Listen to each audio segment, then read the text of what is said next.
facing head-on the emotions beneath the surface as we bridge from an old world of confusion and lack to a beautiful new world of freedom, abundance, and love with straightforward truth and inspired hope is what you'll find on The Charla Anderson Show. Collector and connector of fascinating people. And everyone is fascinating.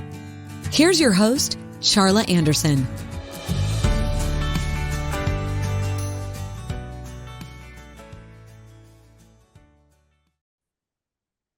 Well, good, beautiful day, beautiful, beautiful souls. This is Charla Anderson, host of the Charla Anderson Show, collector and connector of fascinating people. And everyone is fascinating, especially you. So grateful you joined us today. I've got an incredible guest, Beth Johnson, that I'll introduce after our breathing exercise. She's an intuitive healer and a divorce coach. And we know a lot of people that could use that or could have used it. I know I could have. So we're going to come back to that. But first, we're going to take our little 22-second mini vacation and have a breathing. We're going to breathe in some calm. We're going to hold for 4 seconds and breathe out gratitude. So let's just go ahead and grab that grounding breath here. Breathe in some calm for 7 seconds. Hold. Release. Thank you, thank you, thank you, thank you, thank you. Always a good practice to do that multiple times a day, probably just and walk on the grass and hug a tree too, just to get some grounding and centering and be still and know. That's what I like to call it too. So I am here with a fellow senior tuber. So, we're in a group called Senior Tubers with Fran Acero, and we just had the biggest blast in there, and she have more fun about learning how to be a YouTuber at this a little riper old age. Anyway, I've got Beth Johnson here. She's from a rural place in Iowa, and tell us who you are in this world, Amanda. Oh, goodness. Who am I? I am me. So yeah, we were chatting a little bit before, just finding out who you are. And I still live in Southeast Iowa. I grew up in rural Iowa, and I have lived here a whole bit, like 15 years of my life. And I've lived in other places in the country. I've experienced a lot of different things and everything. And I always come back home. And I think that so many of us do. We come home to wherever home is. There's just that grounding, that ability to come back and be who we are. And so, yeah, I don't know what else you want to know. I mean, you are one of the most diverse. I was looking through some of your stuff. I'm like, okay, she's got vintage cars. She knits. She got an intuitive healer and divorce coach. Now the divorce coach, sounds like that's like strong. And then intuitive healer. I know that they go together. And then do you want to talk about your car? Sure. That you just got in top 10 in a car show? Yeah. So in high school, we were part of, rural Iowa. We would do street racing and nothing dangerous, none of that super crazy stuff. But we had fun. And so hanging with the group of people and fixing on cars and everything. And I actually had a 1956 Fireflight 8, as it was a DeSoto. Never did a thing with it. I parted it out, but it had a unique engine in it. And in the process of finding a car to put the engine in, I ended up buying this 74 Dodge Challenger. And it had come off the racetrack. And my first husband and I bought it when we were in college. We put it up every year on his birthday. We took it out in March, and someday we were going to restore that car. And so life happens. I went to college, and that was kind of like where we all deal with hurdles in our life. We deal with obstacles, and with every obstacle, for me, those are those opportunities to, really take a stand and shine and do what you're supposed to do. So for me in college, one of my biggest obstacles was learning about my learning disability, and that I don't learn like everybody else does. And so navigating that whole thing so that I was able to be successful in my college education. We then moved on to upstate New York, and I was widowed, but I still have my car. So I have had my classic car for nearly 35 years now. So longer than I've had anything but my mama, I think. Oh, So I enjoy my car. I take it to car shows just because it's fun. It's a car that's not very common, and what's special is it's mine. And so I still have that challenge every year. Right now, I'm probably missing the car show this weekend because I've got a training mount that needs fixed. So oh, well, it's always something. always something, always something. And then, as we go through life and we find these obstacles and everything, and as you mentioned, I'm a divorce coach and an intuitive healer. And all of that came together kind of serendipitously. My family, we're intuitive. We know that. And I believe that every person is intuitive. It's, do we take the time to listen? Do we calm our mind so that we can listen? So that's where that breath work, and the meditation, and just tuning in. What is your body telling you? Listen, it'll allow you to fix it. And It's always right. It is when you listen. When you don't listen, you get that many more knocks. So, and went through my divorce, and I've had some really amazing careers. I've worked in human services. I've worked in emergency medicine. I did graphic design and promotional marketing. I own my own business. That's where I left human services and did that to raise my daughter.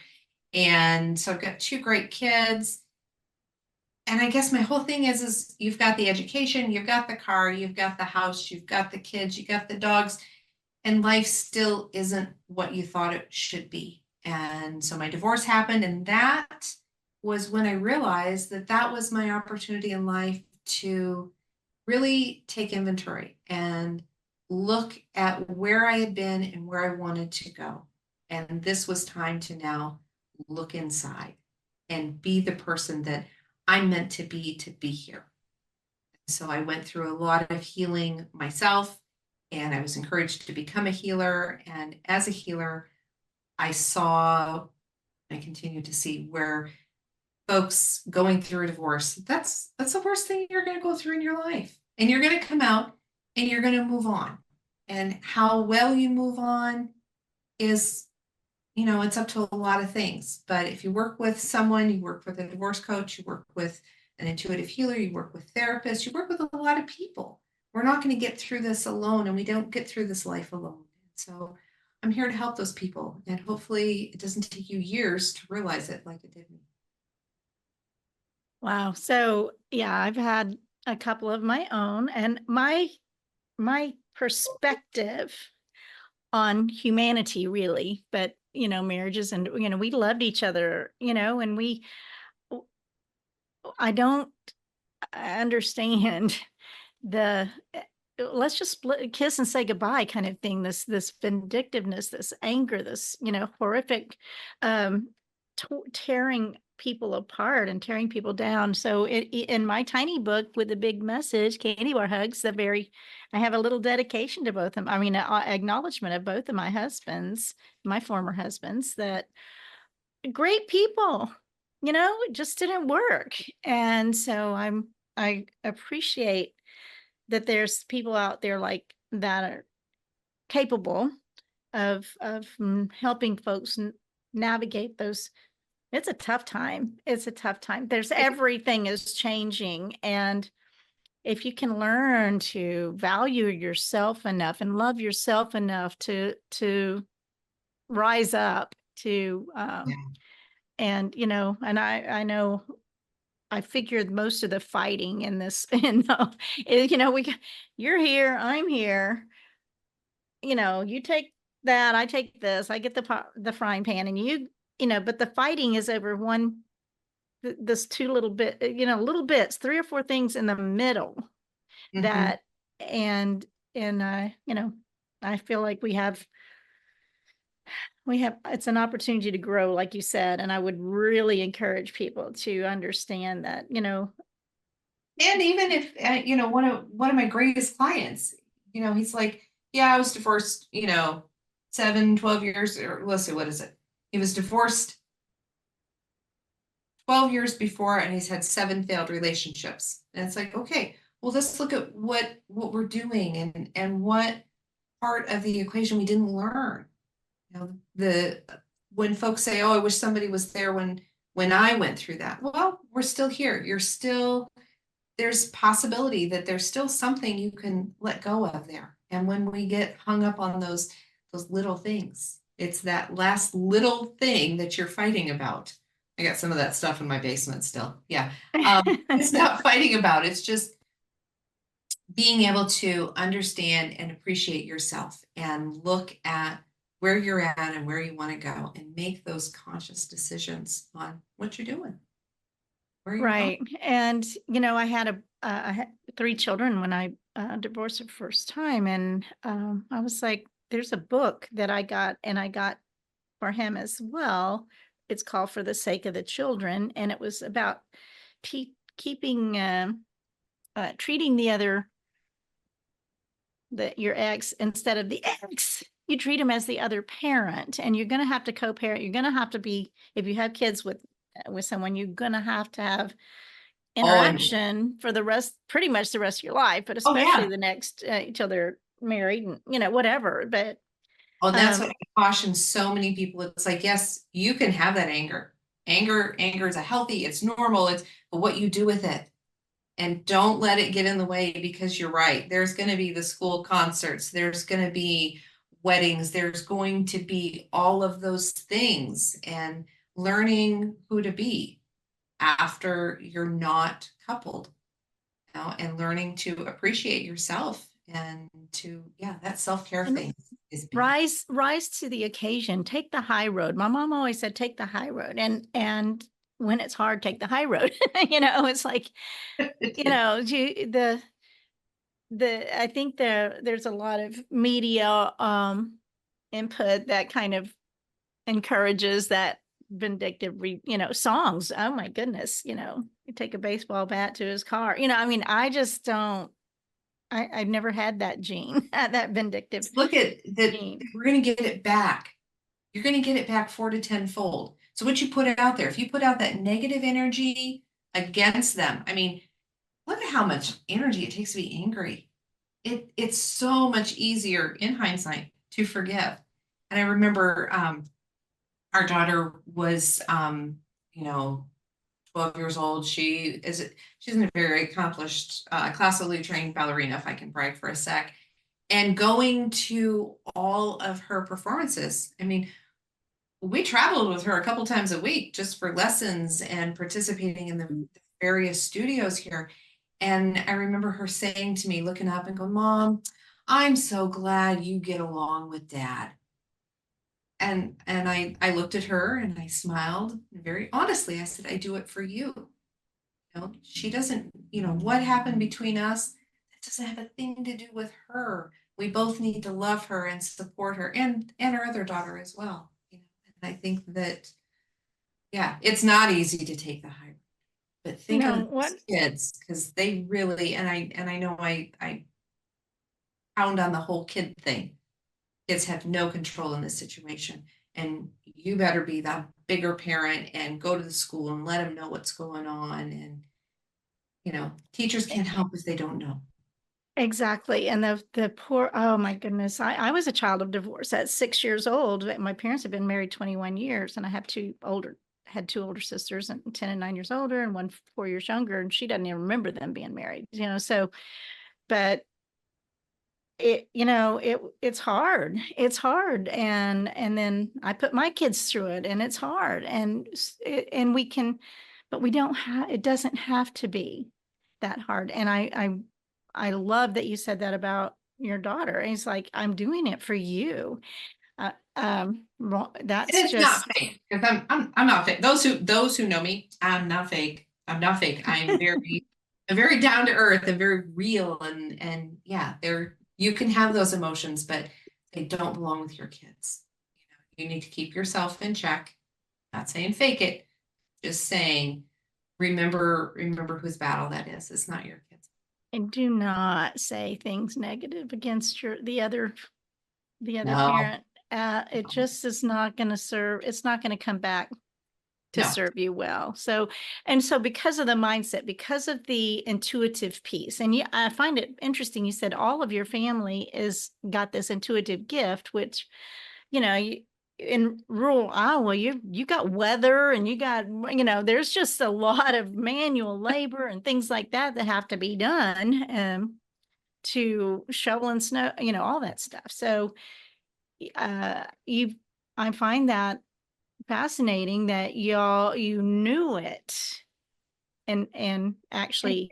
And so I knew it. Handwriting was always my thing. So I knew what people, I couldn't read the handwriting, but I could feel it. And so handwriting was my very first talisman, if you will. And so when I went off to college and I kind of got away from it and I didn't practice it, when I came back to Iowa, my aunt and I we toured the different shows in the Bible Belt. And to practice the gifts of the Spirit, you had to be an ordained minister. So I was an ordained minister and I did readings and I did handwriting analysis. And that's what I did. And then when the kids came along and going to mainstream school, my kids are very intuitive. But we talked about it. This is stuff we do at home. You can share with your friends if you want, but they may not understand it. And so, my daughter was 3 and she was dowsing with a paperclip. So very intuitive. My oldest, her thing, she feels things. She's more kinesthetic. So that's interesting. Very interesting because so I was raised very fundamentally in the Bible Belt for sure. And that's all woo-woo. It was all woo-woo. And I know everybody I'm attracting now is an intuitive healer or this, or, has some of that. And I feel, I've really released the religion around spirituality, the God in a box. Well, and if you think about it, we talk about, the basis of Christianity. The angels came and told Mary she's going to have a child. Now, if we told that in Main Streets today, we'd be getting visitor passes. So intuition is there, and it's when we can listen to it and we can respect it and appreciate it, that it really, really gets into the heart of things, I think, and to be able to, and we talk about that in being an empath. And so when we're an empath, which most of us are, but because we don't know what to do with it, we stuff it. And so that being an empath is when you walk into a room and you know what's going on. You don't have to talk to anybody. You get a feel. You're that human thermometer on the wall and you know what's going on. And so teaching empaths how to pull in that energy so that they're only dealing with their own. And then when you take that another step further and you talk about empaths and going through the divorce process, you've been coupled with this other person. You've been feeling their energies for so long. And now to be able to pull that apart and tease apart what it is that's your energy versus their energy, so that you're just dealing with your stuff. And so kind of working on that. And that's one of the courses that I offer is, Boundaries for Empaths of Divorce. Boundaries for Empaths. Interesting. One of my best friend finds she feels everybody's energy all the time. So airports and, it's challenging. It's hard to go anywhere. And to deal with that on a regular basis, daily basis, well, for sure. Groceries, whatever. So it's a gift and it's not a gift, it's a gift and it cares probably. And I would say that my youngest daughter going through college and doing a lot of things now, I would say that, she's kind of hit that, okay, this, it's easier to stuff it than to interpret it, than to, to hone into how to use it. And it took me a long time to figure out how to use it.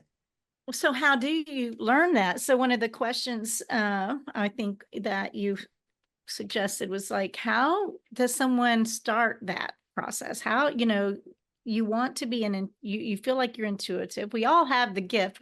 Most of us have never, um, like you said, honed in on it or even recognize it possibly. But if you want to develop it, or how do you do that? One of the Where do you first things, start? one of the first things you have to do is you have to control your energy.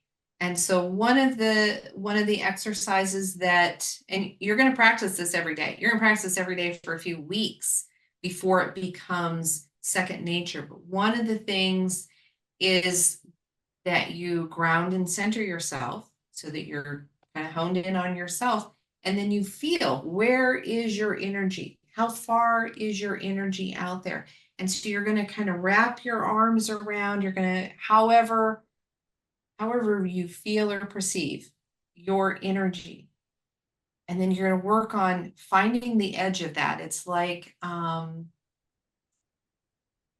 finding a ball of yarn that has fallen. And you're going to find that end of it so that you can now start bringing it in and bringing it in and bringing it in, so that you're just bringing your energy into a protected container so that it's not mixing with everybody else's.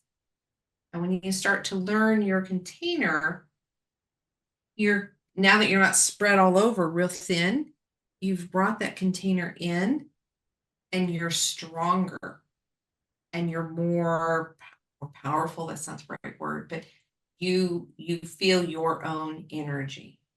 And then when you go to a social situation, you've already pulled it in, you know what it feels like to have that bear hug of your own energy.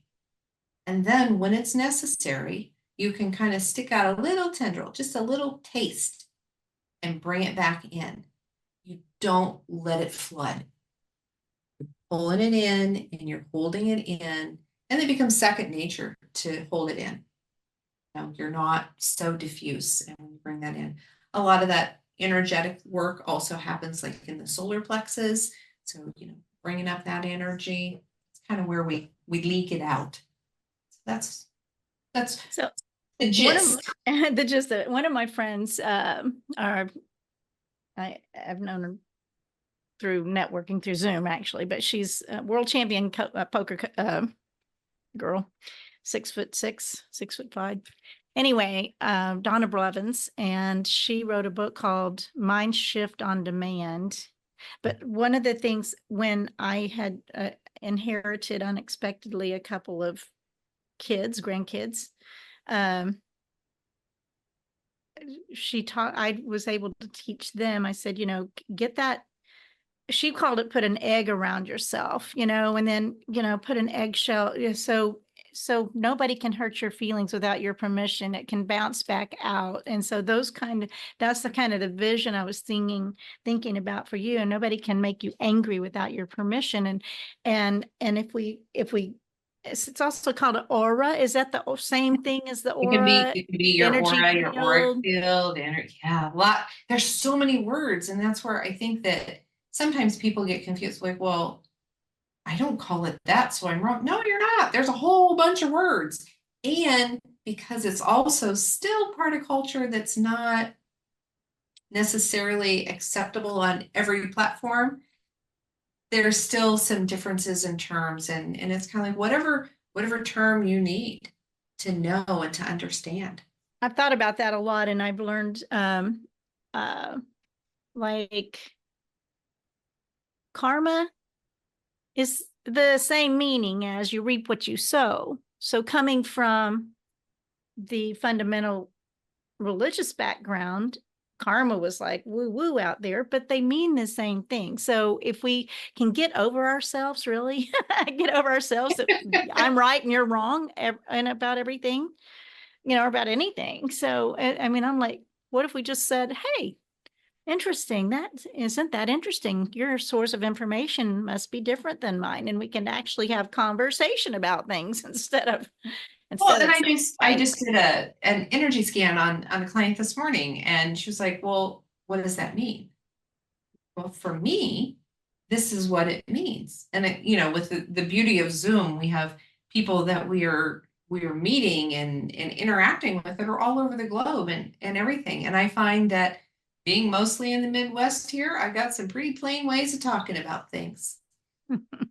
But that doesn't mean that I'm right or I'm wrong. It means that we can share, and coming to that point of being able to share. And you were talking about people getting angry. Yeah, I can't get angry if I don't choose to get angry. And teaching that to people is so poignant. Of like, They don't know. They just saw their parents angry and they're angry and everybody's walking around angry and we're offended by everything. And what if we just love? Like, so my message is unconditional love. Just love each other, just love. And the harder people are to love, the more they need it. It usually, and I'm going to guess mostly, means they don't love themselves enough to love other people. And that whole self-care and self-love. If you don't love yourself, you can't effectively love anyone else. And self-care is not selfish. If you don't take care of you, you can't take care of other people. I mean, yeah, you can do it. You're just not going to do a really good job of it. And you're going to feel resentful. You're going to feel, just drained. And it's just not good. But if you take care of you first, fill up your well, then you have plenty. And this world is full of abundance. And there is so much for everyone. Sometimes I have one here. I don't have it right now, but one of my favorite analogies is, some people don't even know what a saucer is, but a cup and saucer, right? And I just love that. So it's a little plate with the whole circle in there. You put your coffee cup in, and not a mug. Anyway, my daddy would pour the coffee out into the saucer and drink it, I guess, to cool it down, because it just come out of the percolator, right? So keep your cup completely filled until it overflows a little, and then serve out of the saucer. And I just thought that was so sweet. And I would, just a great illustration to put it in your mind that, yeah, let's keep ourselves filled. Self-care. And there's extremes of everything, right? So we're not talking about only taking care of self. We're talking about self-care, nurturing yourself and loving yourself enough so that you have the energy to love and serve others, and get over yourself if you think you got all the answers. Just stop it. Nobody cares. Quit complaining. And I find that a lot of times the things that bother us about other people are things that are going on in ourselves. It's a mirror, right? We know that. Yes, it's that mirror. So when you're standing there in the checkout lane and the person, two people in front of you, is really just getting on your nerves, they're just there. Look at that. What is it about this situation, this circumstance, what they're saying, what they're wearing, what they're doing, what is bothering you? And then look inside yourself and see where that part of you can be fixed and can be or just needs some attention. Doesn't to be fixed means you're broken. I'm not saying you're broken. I'm just saying, where can you put some attention? And when we look at that, and usually when people are yelling at you or they're having a problem with you, it doesn't have anything to do with you. They're mad at themselves. And that is, unfortunately, you are their mirror, and they need you to be able to show it back to them. I know how, and it's these are concepts that are not taught in our society. And as a rule, I think they're, and there's so much about feelings and your feelings and making sure you're feeling okay. But when my son he's 41, my oldest son, it's like, I was so concerned about his self-esteem, because that was the term back in the 80s, the self-esteem. We don't want to hurt their self-esteem. But what I figured out too late is self-worth is about serving, basically. More about having self-esteem is all about me. Mm-hmm. I want, make sure I don't get my feelings hurt, make sure, all those things, self-esteem. But self-worth and self-value are kind of, they've gotten kind of misconstrued, I think.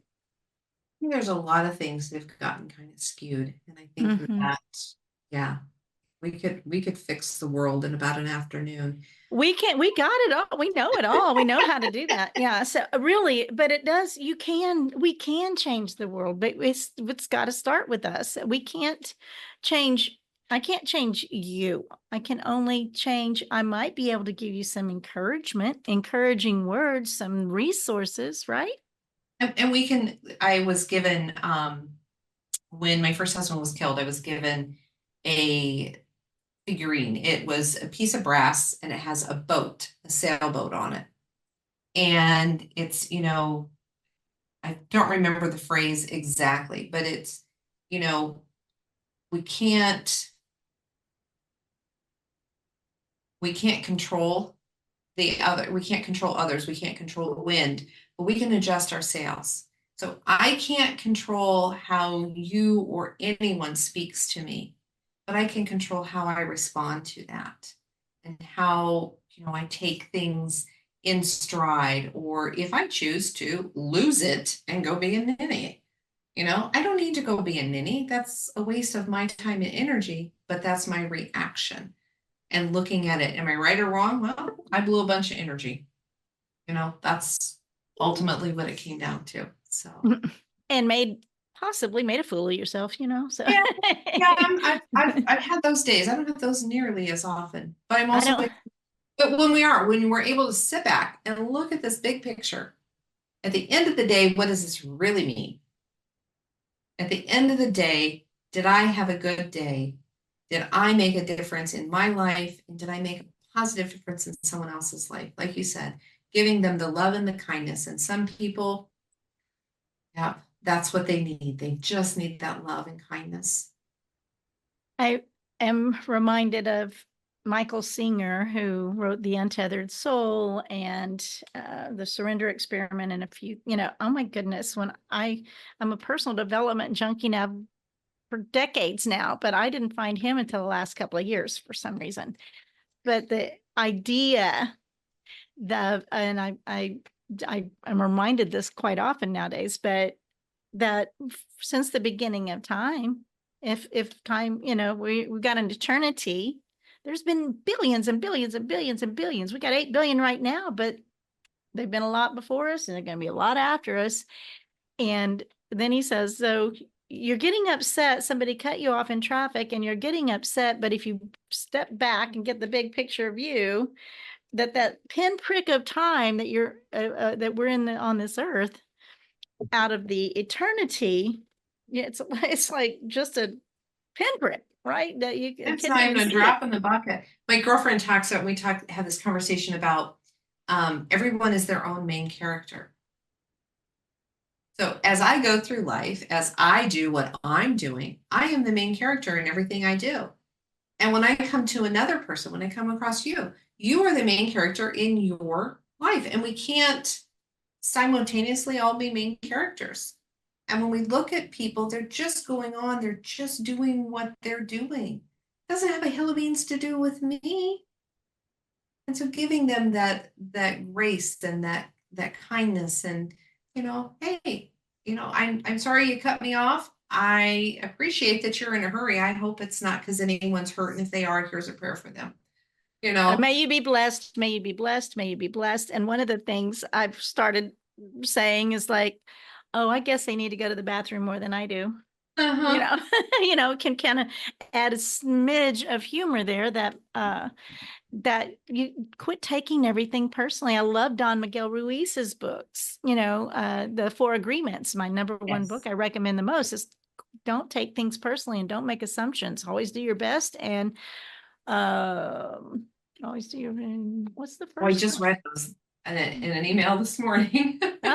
Well, just don't get hung up on this stuff. And so back in the day when I first heard about that book and I went to buy it at Half Price Books and it was in the New Age section when I was still religion, God in a Box religion and not relationship, I was a little worried about it, but I read it and that started recommending that book and giving it away when I, needed to. So the 4 agreements, there's 4 things. And why would being impeccable with your word, honoring, don't take things personally, don't make assumptions, and always do your best. Now, why would that be woo-woo? I mean, but Oh, well, we could get on a whole topic on that, but yeah. ultimately it is about, being genuine, and, we're souls having a human experience here.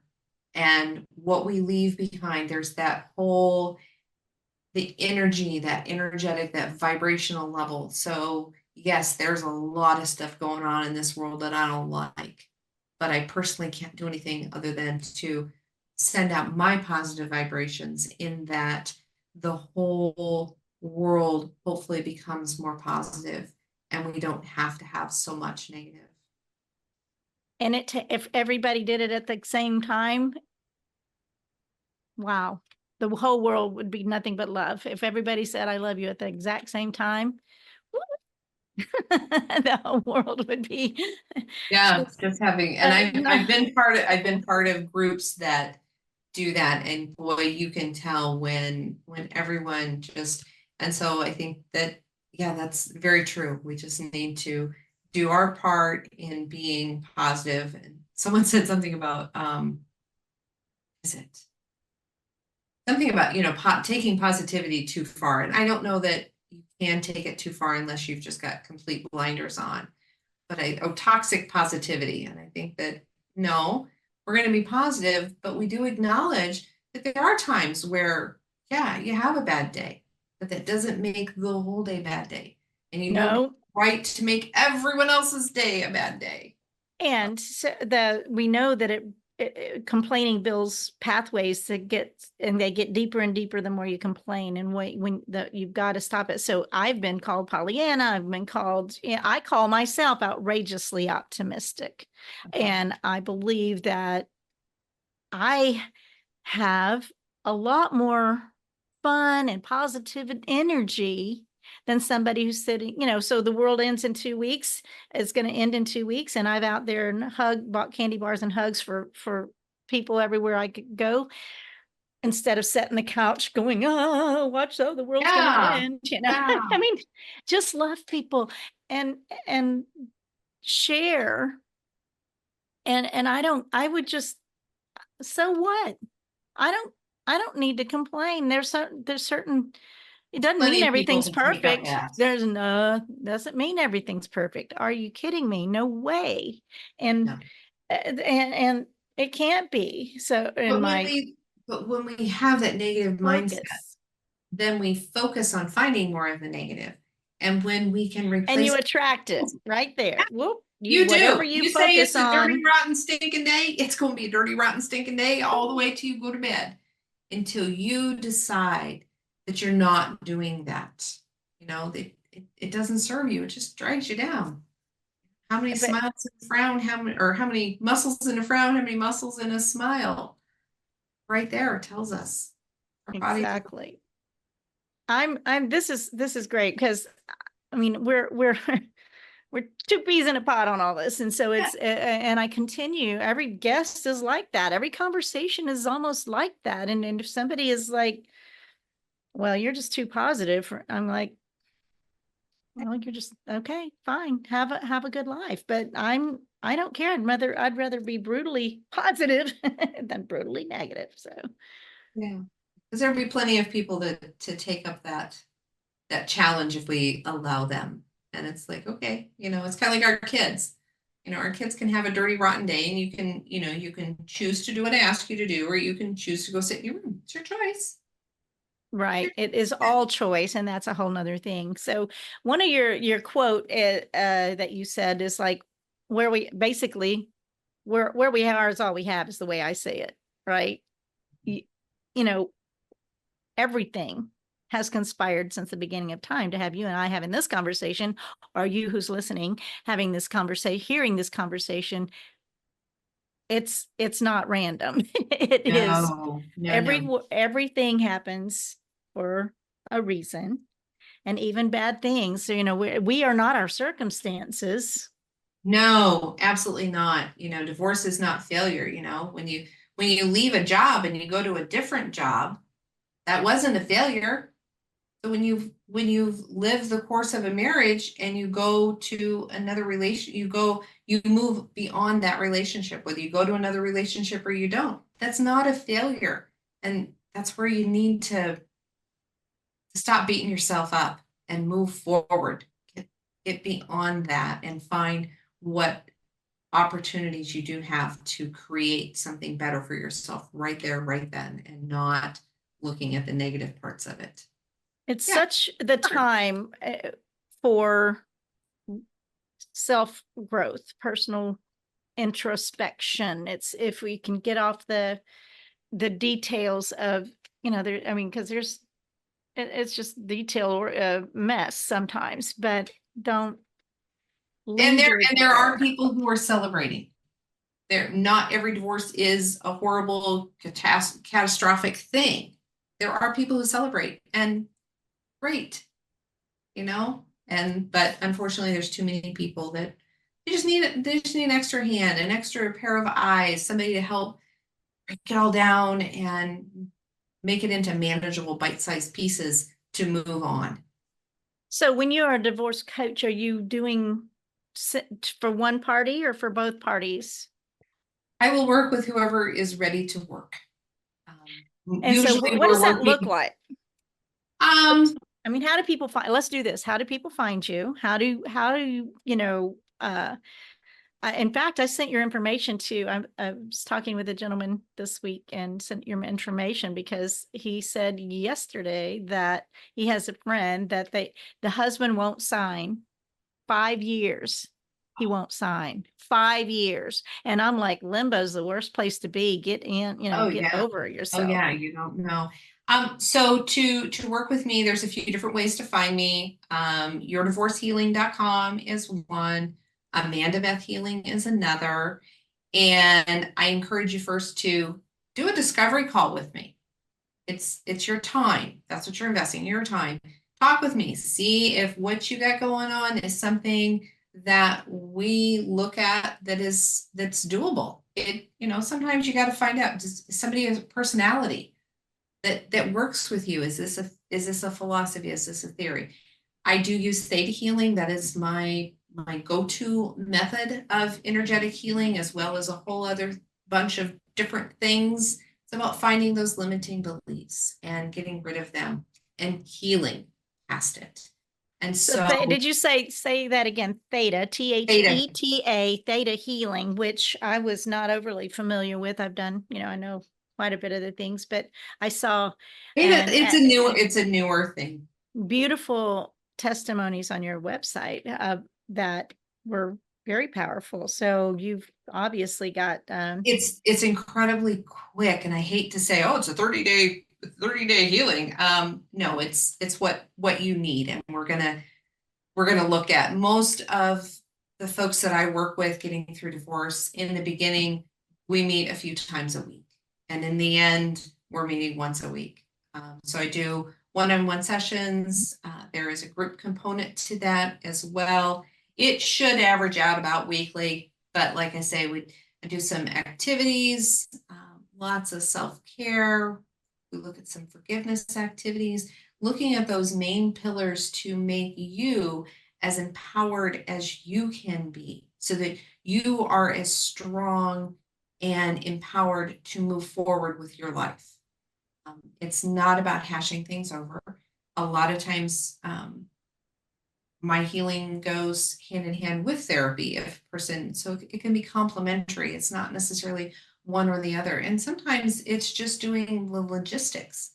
We role play a lot, especially when we're talking about how we talk with our previous partners on getting through the kids stuff and how we talk to the schools. And so we do a fair amount of role play, looking at things, having you write out your goals.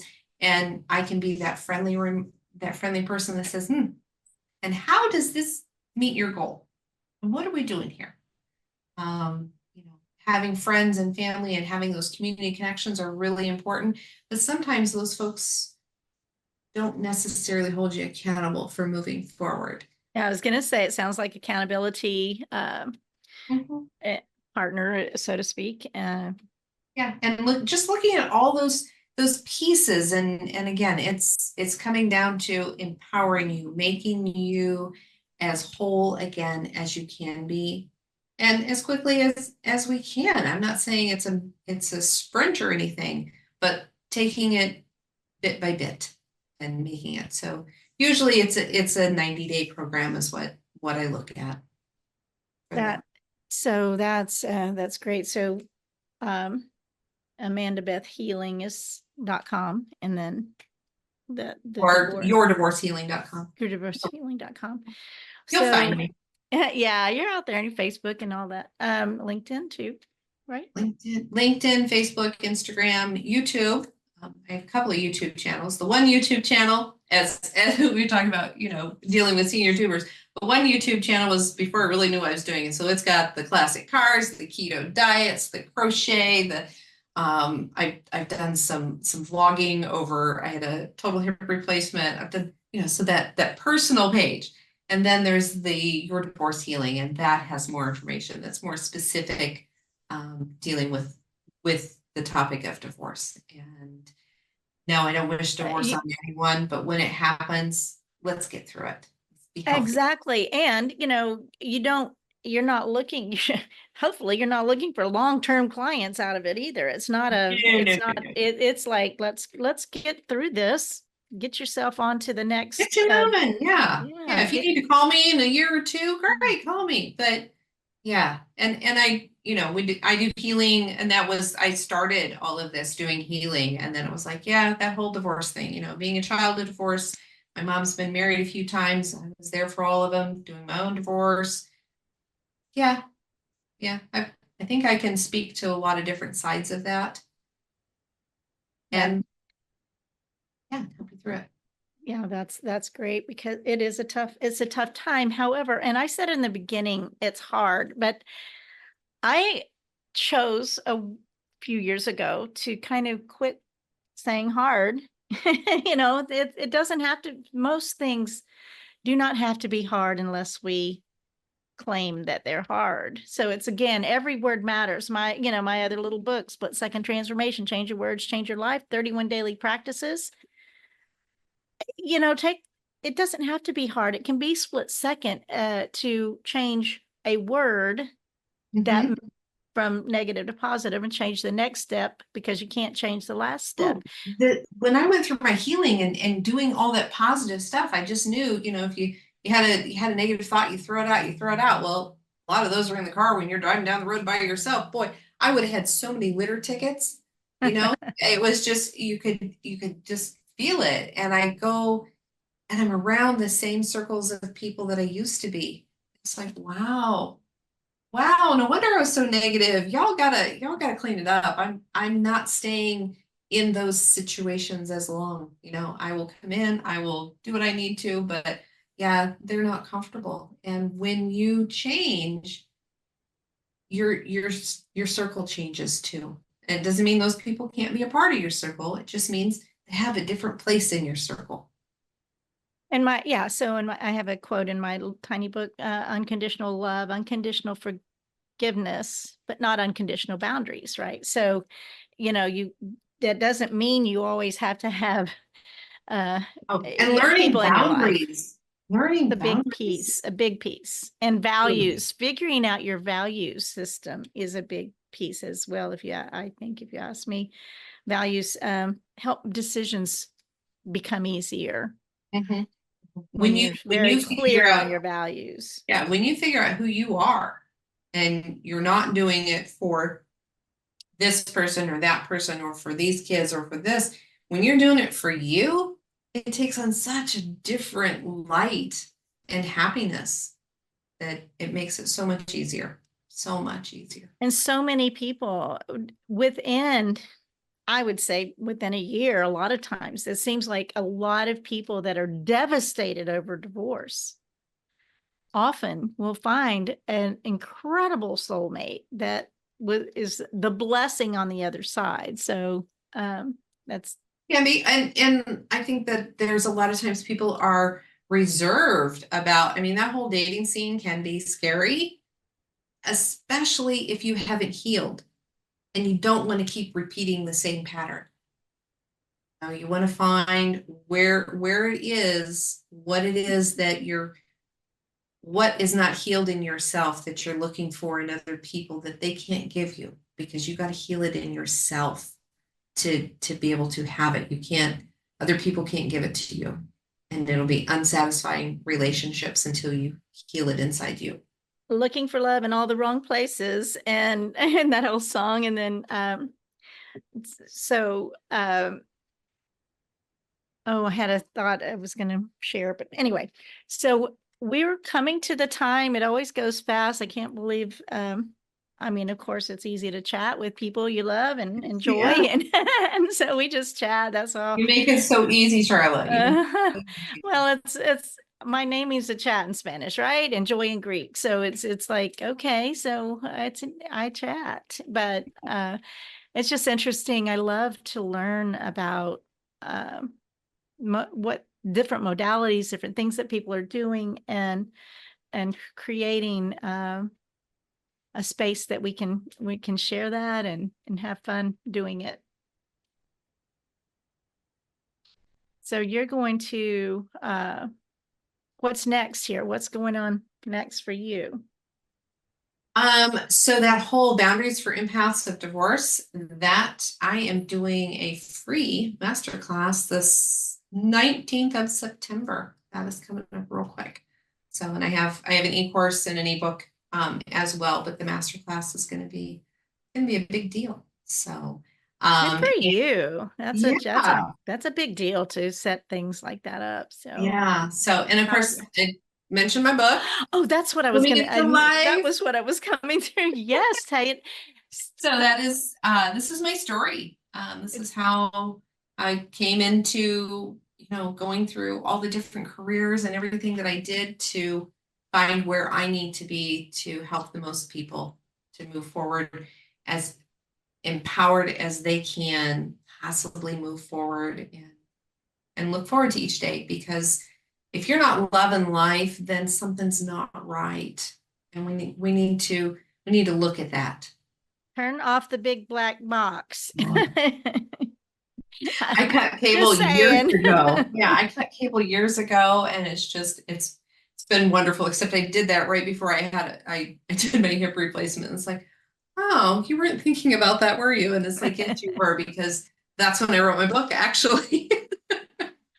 Right. That is a energy drainer, and there's not much on there that's not inclined to put you in fear, divisiveness, upset. And upset draws upset. That's the same old thing. If what you put out is what you're going to get back, and so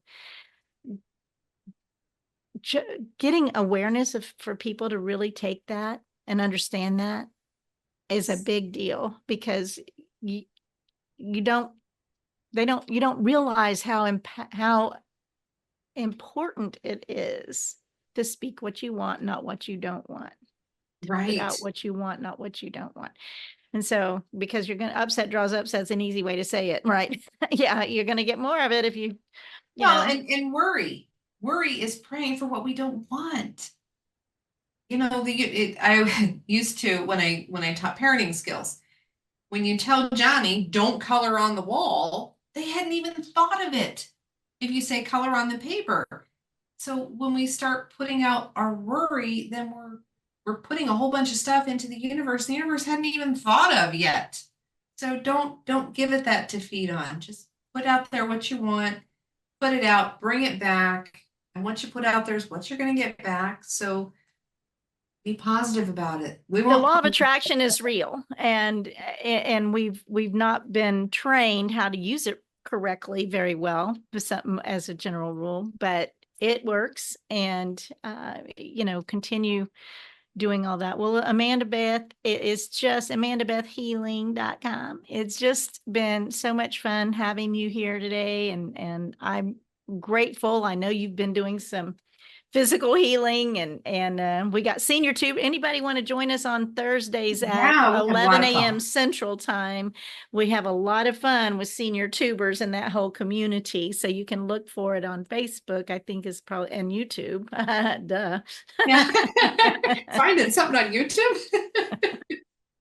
But it's fun, and it's not, it's senior tubers. It's kind of like getting into that niche. I'm a healer first. I'm a divorce coach second. And so we're YouTubers, and that senior just kind of put a name on it. And it doesn't really mean an age. It just more of a maturity level in YouTubing, right? So yeah. Fran Acero, our dear friend, she's a hoot. She is a hoot. Well, thank you so much for joining me today. I'm so grateful that you took the time and that we had fun together, and we will continue to do all that. So find Amanda Beth Healing. I would love to, I always encourage people. I usually encourage people at the end, like, you're perfect exactly who and where you are. It does just be, and remember that you are loved. And if God is love, he can't be not loved. So if you are loved, no matter what, and I will say, and I love you. So if we all can remember that every single one of us is special and very, very most, just cherished. So receive that. Relax, release, receive is a new kind of part of a mantra I was thinking this morning at 2:00. Anyway. So, and I'm gonna end this thing. Do you have any last word? Be you, be true to you, and do what moves you. Listen to your inner voice. It's right. It takes a lot of work to quiet it down, but your inner voice will guide you every time. When you got to be still and know, you got to let it turn off the noise for a little bit. So you can listen, and turn off the devices occasionally. So blessings. And remember to always, always, always choose joy.